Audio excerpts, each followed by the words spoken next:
कुलदीप बिश्नोई की राज्यसभा सीट के लिए लॉबिंग, दिल्ली दौरे बढ़ाए, मोदी से पुराने रिश्ते याद किए, पवार के जीतने से खाली हुई सीट।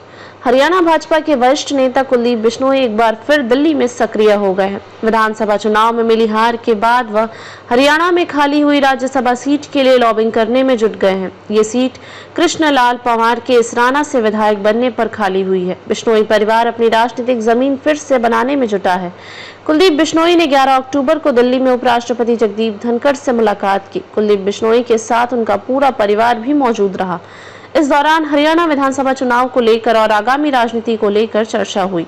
इसके बाद उन्होंने सोशल मीडिया एक्स पर पहले पिता चौधरी भजनलाल के साथ प्रधानमंत्री नरेंद्र मोदी की पुरानी तस्वीर साझा की। इसके बाद उपराष्ट्रपति जगदीप धनखड़ से मुलाकात की फोटो जारी की।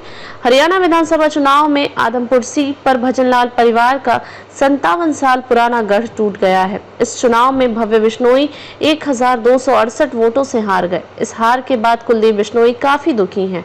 वह आदमपुर में लोगों के बीच भावुक हो गए थे। सूत्रों से मिली जानकारी के मुताबिक कुलदीप बिश्नोई राज्यसभा की खाली हुई सीट पर चुनाव लड़कर राज्यसभा जाना चाहते हैं।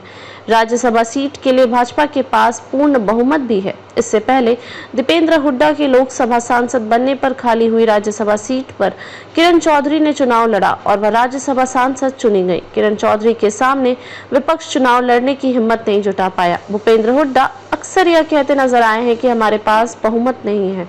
हरियाणा विधानसभा चुनाव में बिश्नोई परिवार के हिस्से 3 सीटें आई। 3 में से 2 सीटों पर नजदीकी हार हुई है और 1 सीट नलवा पर कुलदीप के दोस्त रणधीर पनिहार जीत गए। बेटे की हार से उन्हें झटका लगा। उनकी इच्छा थी कि उनका बेटा आदमपुर से चुनाव जीतकर सरकार में मंत्री बने, मगर ऐसा नहीं हो पाया।